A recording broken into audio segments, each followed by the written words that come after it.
दीपक जुड़ रहे हैं ईडी दफ्तर के पास से। पहले अंजनी का रुख करते हैं। अंजनी, तकरीबन 1 घंटा और जब मुख्यमंत्री प्रेस को ब्रीफ करेंगे, संबोधित करेंगे और क्या कुछ कहने वाले हैं वो ईडी दफ्तर में पेश होने से पहले, लेकिन फिलहाल क्या कुछ हलचल नजर आ रही है सीएम आवास? देखिए, अब जैसे जैसे समय निकट आ रहा है थोड़ी गतिविधियां बढ़ गई हैं। मीडिया का जो फोकस है वो सीएम आवास की ओर भी है। तो और धीरे धीरे ये इस कांके रोड में सुरक्षा व्यवस्था भी बढ़ाई जा रही है और अलग अलग जो चौक चौराहों में सुरक्षा व्यवस्था बढ़ रहा है। और जो कि पुलिस लाइन से बसों में सवार होकर जो है पुलिस जो यहाँ से रवाना की गई है। तो 10 बजे प्रेस कॉन्फ्रेंस का समय निर्धारित किया गया है। तो संभवतः 10 के बाद 10:30 के आसपास से मुख्यमंत्री संबोधन करेंगे मीडिया को अपनी तमाम बातों मीडिया से बातचीत करेंगे और अपनी बातों को रखेंगे। और क्या है उनके मन में ये खुलासा तो वो खुद करेंगे। क्या प्लान है और किस तरह से बैठकों का लगातार दौर जारी रहा और बैठक में क्या कुछ ठोस बातें निकल कर आई हैं, इन सब बातों को लेकर ये मीडिया से मुखातिब होंगे, अपनी बातों को रखेंगे। तमाम मीडिया भी जो है कई तरह के सवाल करेगा। तो उन तमाम चीज़ों को लेकर पूरी जो तैयारी है वो की जा रही। हमारे साथ तनुज खत्री हैं जो प्रवक्ता भी हैं पार्टी के, उनसे बातचीत करते हैं। थोड़ा क्या आज मीडिया से बातचीत करेंगे, क्या उनका संबोधन हो? नहीं, ये तो सारी चीजें हमको लगता है कि आपको पहले ही बता दी गई होंगी। तो वो जो प्रक्रिया उसके हिसाब से वो तो चीजें सामने आएंगी।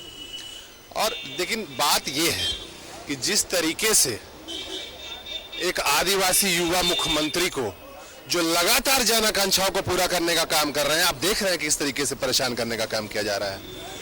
परत दर परत जो झारखंड की जन भावना थी उसको पूरा करने का काम माननीय मुख्यमंत्री हेमंत सोरेन जी ने किया और उसका अंजाम यहां तक पहुंचा। तो हम कोई डरने वाले नहीं है। हम झारखंड मुक्ति मोर्चा लड़ने वाली पार्टी है, आंदोलनकारियों की पार्टी है, तो आंदोलन के रास्ता इख्तियार होगा। ये कल भी लगातार बैठक चला, कांग्रेस भी, आरजेडी भी, मतलब यूपीए की बैठक हुई। क्या कुछ इस तरह का कुछ विपरीत परिस्थिति यदि होती है तो क्या उसके भी कुछ प्लान ABCD कुछ तैयार? नहीं, देखिए इन सब चीजों का तो तय करना जो शीर्ष नेतृत्व है उसको तय करना है, विधायक दल को तय करना है।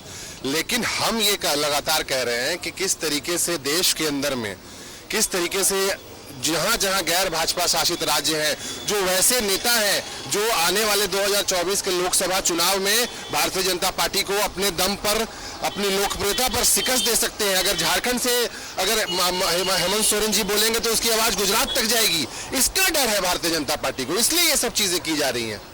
मोरहाबादी मैदान में समर्थक भी पहुंचे हैं। क्या समर्थक भी इस चीजों को लेकर कितना संजीदा है? देखिए, ये खुद ब खुद लोग आ रहे हैं, खुद ब खुद लोग आ रहे हैं। ये प्यार है हेमंत सोरेन जी की तरफ, ये आस्था है।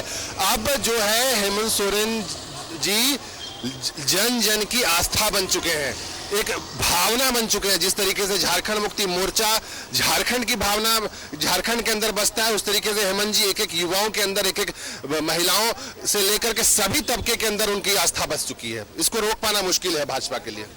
तो ये देखिए, तनुज खत्री थे जो ये आप कह सकते हैं कि प्रवक्ता और पार्टी की बातों को लेकर अपनी बातों को उन्होंने रखा। चलिए हम लौटेंगे आपके पास अंजनी। हम ईडी दफ्तर का भी रुख कर लेते हैं, वहां पर सहयोगी दीपक हमारे साथ जुड़े हुए हैं।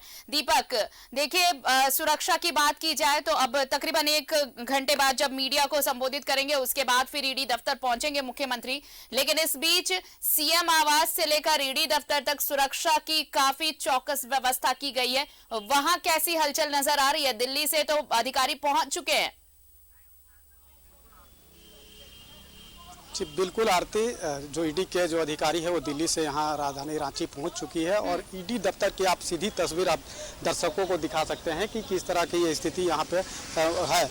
और जिस तरह से ईडी ने जैसे ही मुख्यमंत्री हेमंत सोरेन को समन जारी किया था और पूछताछ के लिए बुलाया था, और इसी को लेकर के ईडी के द्वारा जो झारखंड के डीजीपी और सीआरपीएफ को पत्र लिख करके सुरक्षा व्यवस्था मुहैया कराने को कहा था। और उसी के आलोक में आप देख सकते हैं कि यहाँ पर सुरक्षा की उत्तम प्रबंध किया गया है। सीआरपीएफ के जवान यहाँ पर तैनात किए गए हैं, साथ ही साथ झारखंड पुलिस के जवान को भी यहाँ पर तैनाती की गई है। बात करें अगर इस एरिया की, अगर ईडी दफ्तर का जो एरिया को जिस तरह से सुरक्षा का चाक चौबंद व्यवस्था किया गया है, इसमें जो बिरसा चौक है वहाँ पर भी भारी संख्या में पुलिस बल की तैनाती की गई है। और उसके बाद जैसे ही हिनू चौक से आप ईडी दफ्तर की ओर बढ़ेंगे तो 2 जगह बैरिकेडिंग किया गया है। और यहाँ पर आप तस्वीरों में देख सकते हैं कि जो जिला पुलिस है, जो लाठी पार्टी है, उन्हें ब्रीफिंग किया जा रहा है कि किस तरह से किसी भी परिस्थिति से निपटने को वो जो ड्यूटी है वो कैसे किया जाएगा, इसकी पूरी जानकारी दी जा रही है। और यहाँ पर 3 बसें हैं जहाँ पर जिसमें सीआरपीएफ के जवान बैठे हुए हैं। तो तमाम तरह का जो है व्यवस्था सुरक्षा के लिहाज से यहाँ पर किया गया है। और जिस तरह से ये कल से ही झारखंड की राजधानी रांची के मोरहाबादी मैदान में जो है कि झारखंड मुक्ति मोर्चा के जो कार्यकर्ता है उनकी जुटान हो गई थी। एकजुटता का परिचय देने के लिए, शक्ति प्रदर्शन के लिए लोगों की जुटान हुई है। और मोरहाबादी मैदान में भारी संख्या में जो झारखंड मुक्ति मोर्चा के जो दूर दराज के जो जिलों से लोग आए हुए हैं वो लोग जमे हुए हैं। और अभी से 1 घंटा बाद महज की 10 बजे मुख्यमंत्री हेमंत सोरेन मीडिया को संबोधित करेंगे और विस्तृत जानकारी देंगे इस घटना से संबंधित मामले में, कि आखिर इस मामले में किस तरह से उन्हें, जो हमेशा वो डिफेंड करते रहे हैं कि उन्हें एक स्टेबल गवर्नमेंट जब चल रहा है, स्थिर सरकार चल रहा है, लोगों के जन आकांक्षाओं के अनुरूप काम कर रही, उसे परेशान किया जा रहा है। तो ये तमाम चीज़ों को मीडिया को जब संबोधित करेंगे तो ये बात को वो बताएंगे। और जिस तरह से कल जो मैराथन बैठक हुई थी, जेएमएम और कांग्रेस की अलग अलग बैठक हुई थी, और उसके बाद यूपीए के तमाम विधायक सांसदों के साथ बैठक हुई थी। तो कल लगभग 12 बजे से जो बैठक शुरू हुई थी वो देर रात तक चली थी। तो उसमें कई बिंदुओं पर चर्चा हुई है। खासतौर पर अगर बात करें तो जिस तरह से मुख्यमंत्री हेमंत सोरेन को समन जारी किया गया है और उसके बाद क्या उन्हें ईडी दफ्तर में जाना है या नहीं जाना है, तो इस बात की भी पुष्टि सूबे के स्वास्थ्य मंत्री बन्ना गुप्ता ने कर दिया है कि ईडी के द्वारा जो समन जारी किया गया है वो निर्धारित समय पर मुख्यमंत्री हेमंत सोरेन ईडी दफ्तर पहुंचेंगे और जो भी सवाल उनसे किया जाएगा उनका वो जवाब देंगे। तो तमाम चीज़ों पर भी ये बात सामने आ गई है।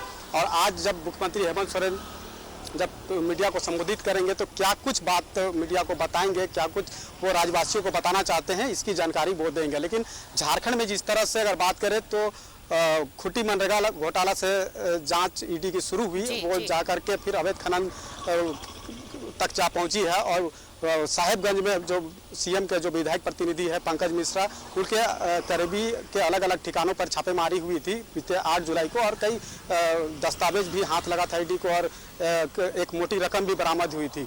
और उसके बाद प्रेम प्रकाश की अरेस्टिंग होती है, उसके बाद अमित अग्रवाल की अरेस्टिंग होती है। तो तमाम जो लोगों से पूछताछ हुई थी, ईडी चूंकि जैसे ही कोर्ट में पेश किया था उसके बाद रिमांड पर लेकर पूछताछ की थी, और जो जाँच में जो सामने आई थी तमाम कड़ियों को जोड़ते हुए उसके बाद मुख्यमंत्री हेमंत सोरेन को बीते 1 नवंबर को पहला समन जारी किया था, और जिसमें 3 नवंबर को उन्हें ईडी दफ्तर में पेश होना था। लेकिन उससे पहले ही मुख्यमंत्री हेमंत सोरेन ने 3 सप्ताह का समय मांगा था, और जिसके बाद दोबारा समन जारी हुआ, और जिसमें के तहत वो आज मुख्यमंत्री हेमंत सोरेन को ईडी दफ्तर में पेश होना है, और वो अपना जो भी सवाल ईडी के द्वारा किया जाएगा उसका जवाब देना होगा। जी चलिए, आप नजर बना रखे। एक सवाल अंजनी से ले लेते हैं। अंजनी, देखिए, चाहे जो भी परिस्थितियां अभी बने, लेकिन कल जिस तरह का घटनाक्रम नजर आया, एक स्पष्ट संदेश देने की जरूर कोशिश की गई है सत्ता पक्ष की तरफ से कि चाहे जो भी परिस्थितियां हो, यूपीए एकजुट है।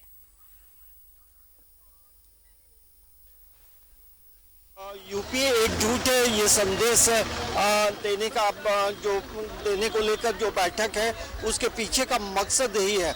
और जाहिर सी बात है, सरकार चल रही है और सरकार के जो गठबंधन के जो साथी हैं, ऐसे यदि मुसीबत में यदि तमाम लोग एक साथ नहीं रहेंगे तो वो अच्छा होता भी नहीं है। तो हमें लगता है कि एकजुटता और शक्ति प्रदर्शन भी जरूरी होता है राजनीति में।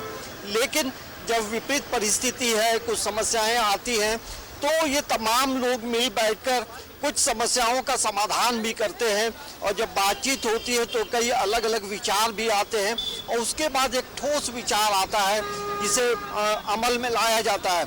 और यही वजह है कि बैठकों का दौर लगातार जारी रहा और बैठकों में जो संवाद हुए तो उसका फलाफल भी आने वाले समय में मिलता है। जिस तरह से आपको याद होगा कि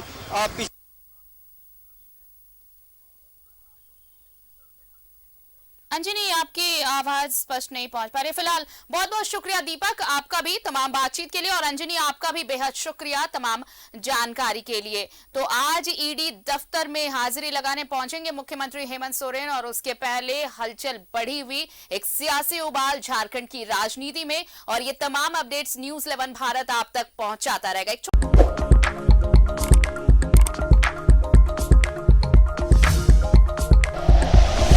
like and share videos, subscribe करें हमारा चैनल और प्रेस करें बेल आइकॉन। न्यूज़ 11 भारत, सच है तो दिखेगा।